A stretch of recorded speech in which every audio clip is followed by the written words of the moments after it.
Good morning. Welcome to Knicks Morning Coffee, episode 7.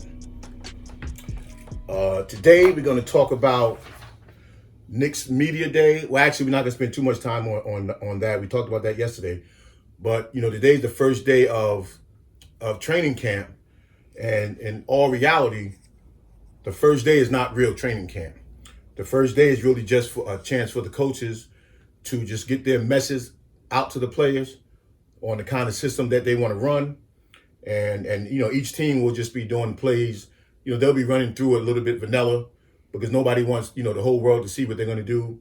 Every team is going to be scrutinized by a whole lot of media on the first day. So it won't be any real plays. There's about 10, 11 plays that every team uses. So that's what everybody's going to be doing around the league. But I did yesterday get to watch our Knicks players talk about what they expect for the upcoming season. And I liked a lot of what I heard. In fact, I fell in love with a lot of what I heard. I just only hope that the players know exactly what mission that management is on. Because they're talking about coming out, playing their game, winning, and just getting far as they can this year in the season. And it just reminded me that a lot of people are saying that the Knicks, don't have a chance to make the playoffs. And I just try to keep understanding, why every year we so conditioned to believe that we can't make the playoffs. And so it just sparked me to go back and just take a look at the teams that are supposed to be the top in the Eastern Conference this year and how we stack up to those teams. And the champions was Toronto. So Toronto, that's not the same team. All right, they won the championship with Kawhi Leonard. He's gone. Van Fleet stepped up in the playoffs like a role player should on the championship team. Siakam in the championship didn't have, a good series. Marc Gasol had a decent series in the playoffs, but that was really all Kawhi Leonard. I mean, no one man can't win it by himself, but Kawhi came out there and just took over the games and just did what he had to do, to secure victories. And, then we go to, so going back to Toronto, their main man, I guess, is going to be Siakam. So how does Siakam stack up against Julius Randle? Julius Randle, given the opportunity he's supposed to get this year, and listening to him talk yesterday, accepting the role as the team leader, we rally around him with the role players that we got. And now, why do we have to be scared of Toronto? Because they have a new system now. They're gonna have new players. It's gonna be a new team, just like every other team in the league. Everybody made changes, so everybody got to gel. And then we go down to Boston. Well, they coming back the same way. They don't have a really great go-to guy now. I mean, we know what Tatum is gonna become, but he's not your official NBA closer. And then again, I go back to Julius Randle. With Boston, with the changes that they made. Gordon Hayward could be the difference maker for me. But other than that, they're going to be off and running, and they're just going to be playing basketball, and they're going to end up pretty good in the Eastern Conference. But there's no clear-cut thing in the Boston Celtics that say they're going to run away with the East and that they have to just beat up on the Knicks just because they're the Boston Celtics. They got a lot to prove themselves now. Now, they got to go back to proving that it was maybe Kyrie that stifled us a little bit last year. And now we got to come out and prove who we are. So to me, there's no clear-cut favorite other than they do have a lot of returning players and they do have a system. But other than that, I'm not sold. There's no pressure on the Knicks.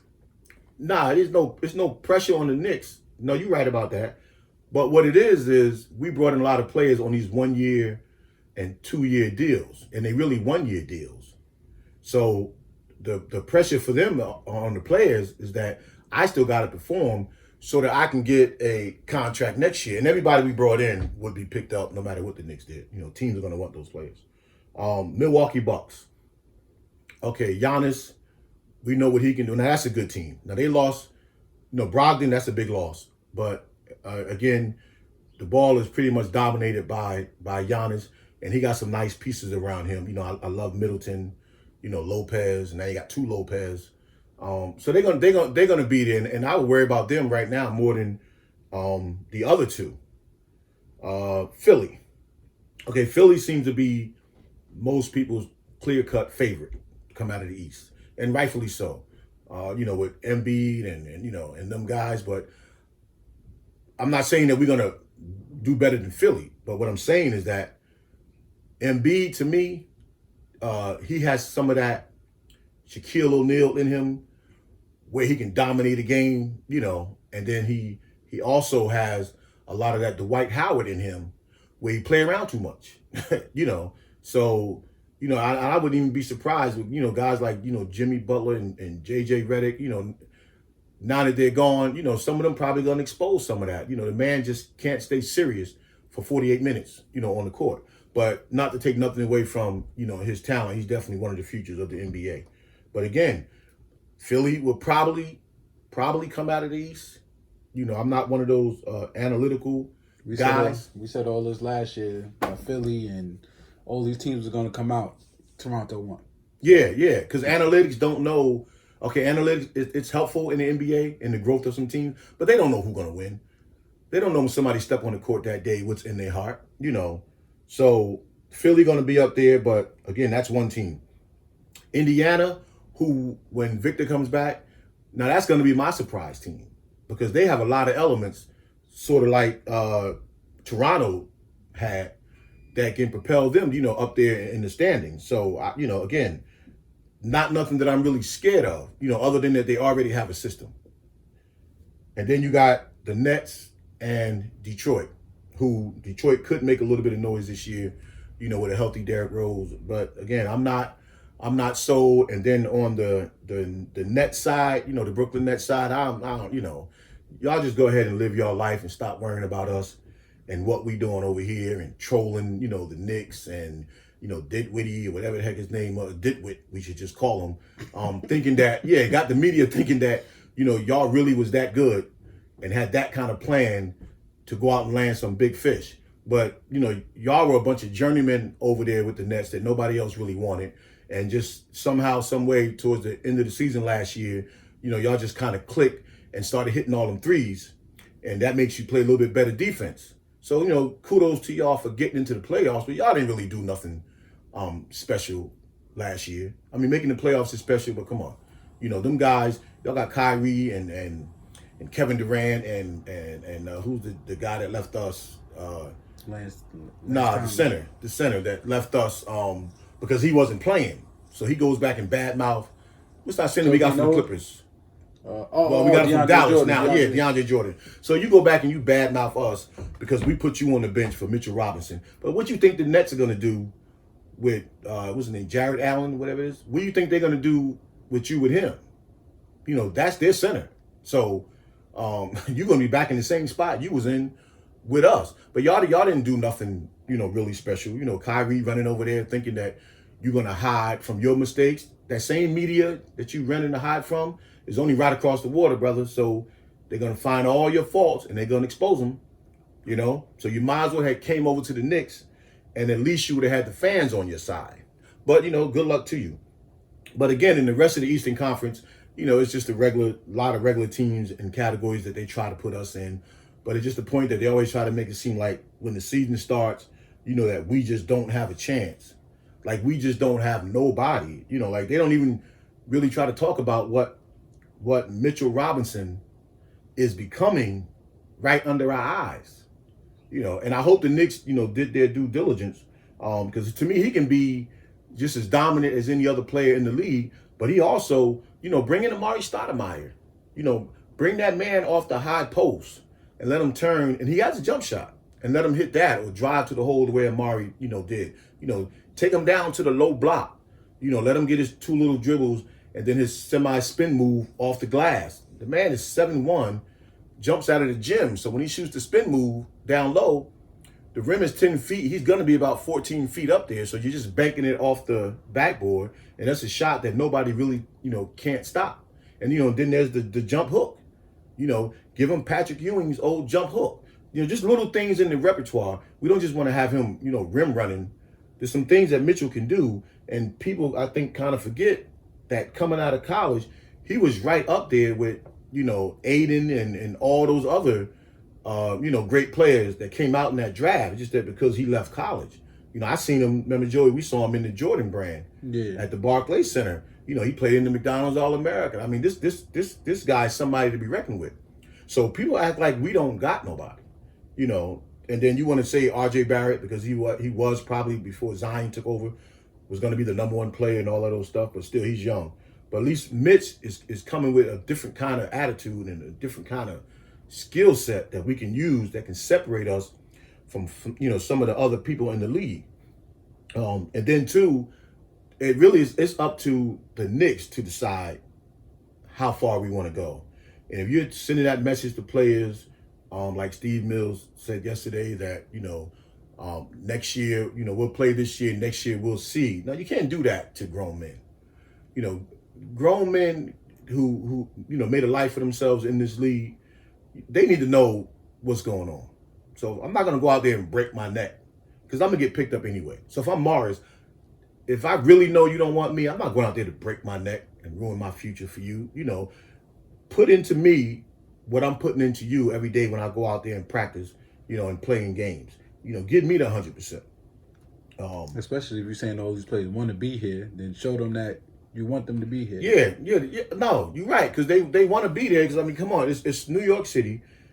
Everybody wants to play in New York City, but everybody don't want to be a part of the scrutiny of New York City. And then the other thing that I wanted to talk about was the New York media. Now, the New York media, and even the national media too, but in New York, y'all play a pivotal role in planting all this stuff in people's head that the Knicks are never going to be any good. Even before the season starts, y'all start saying that as soon as the end of another season. Y'all already start saying, "Oh, they ain't going to be no good next year." But give us a chance. Give the fans in New York, because y'all are the first listeners, and that's TV, radio, and print. Y'all the first line of defense on how people view the New York Knicks. So once y'all start talking all that negativity, about the players, and we always changing players, so you're trying to say everybody's bad, and then they get to the Knicks, they worse. Give us a fair shot like some of the other cities do. You got a lot of the major popular cities around the country with their teams. They ride with them. Yeah, sense of pride. Like, where's our pride at? Yeah, and we have it. We as New Yorkers, well, I grew up in New Jersey, but I've been here a long time. But we as New Yorkers, we had that. We had that pride. But you go to Boston, they ride or die with their team no matter what. Philly ride with their team, but Philly fans will let them know, when you're not playing up to par, they'll come at you. Los Angeles and Miami, they down with you, 100%. But let's not forget about Toronto. Yeah, but let's go back to that one for a minute.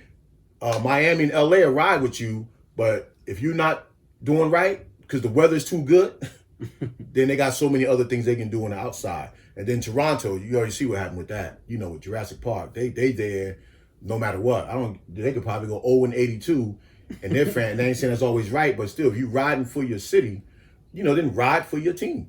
Chicago the same way. Chicago, I think they still waiting on the next coming of Michael Jordan. I thought they had it in Derrick Rose, but they down for their team, and their media is down for their team. So y'all, be down for us. That's all we saying. Let's get out there and let's let the players know that you behind them. They're gonna make mistakes, but it just feels good when you can, drink your coffee in the morning and hear something nice about yourself.